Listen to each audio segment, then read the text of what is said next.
Welcome back. It's been a little bit. The airplane was down for about 6 months with the condition inspection. The condition inspection went fine, except that we broke the old cable brakes while trying to get them adjusted. So I decided to go ahead and do the upgrade to the fiberglass landing gear and the hydraulic brakes and the Tundra tires. And what you're seeing here is a time lapse with that. It probably took me 6 to 8 weeks to get that work actually done once I got the parts. But yeah, once that was all done, it had been about 6 months since I had gone flying, so I made sure to be very thorough in my run-up, and I did ground runs for half an hour, 45 minutes, and then eventually I decided I was ready to go. So I went and decided to take off, and the engine quit at maybe 500 feet. So that was very exciting. We can see what that looked like here.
Looks like it took about 5 seconds for me to get the nose pushed over once the engine quit. In hindsight, that seems like it took forever, but as far as I know, that's about average. Glad it turned out well. The issue turned out to be really simple, and it was just that I had disconnected the primer lines to get access to the backside of my panel for replacing the EGT gauge, and I didn't reconnect them because I don't really need them with the electric fuel pump and the choke. So at full throttle, I was able to suck air into my fuel line, which caused the engine to shut off here. Once I got the primer lines reconnected, I was able to have a nice hour-and-a-half flight to Columbus and back. And that was uneventful, thankfully. But that brings me to my last flight here. I've sold the Challenger, and I got to go and explore its new home. There's a brand new airstrip kind of near the airport. It's like in the next town over. But I got to go and explore and see what an approach to that might look like, and see how the airstrip is actually set up.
This first approach was really pretty fun. I got set up to go land into the wind at this new airstrip, but with the way the terrain is, I probably wouldn't recommend it. You'll see right at the end here, there's a fence on approach and like a hill you have to be able to clear and then still get down onto the runway. So it's definitely better to land coming from the other direction.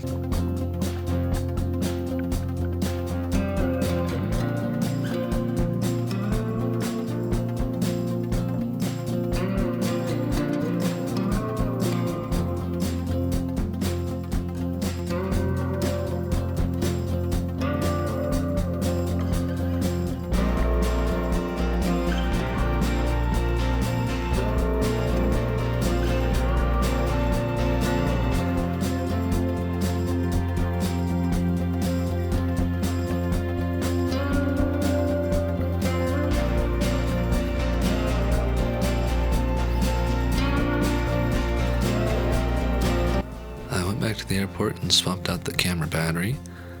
Once that was done, I got back up in the air and had to go do this little canyon run because that's just one of my favorite things to do. It turned out to be a little bit bumpy with the winds today, so I only did one of them, but definitely a good thing to squeeze in on my last flight.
last thing I did on this flight was go try and approach at that airstrip coming from the other direction.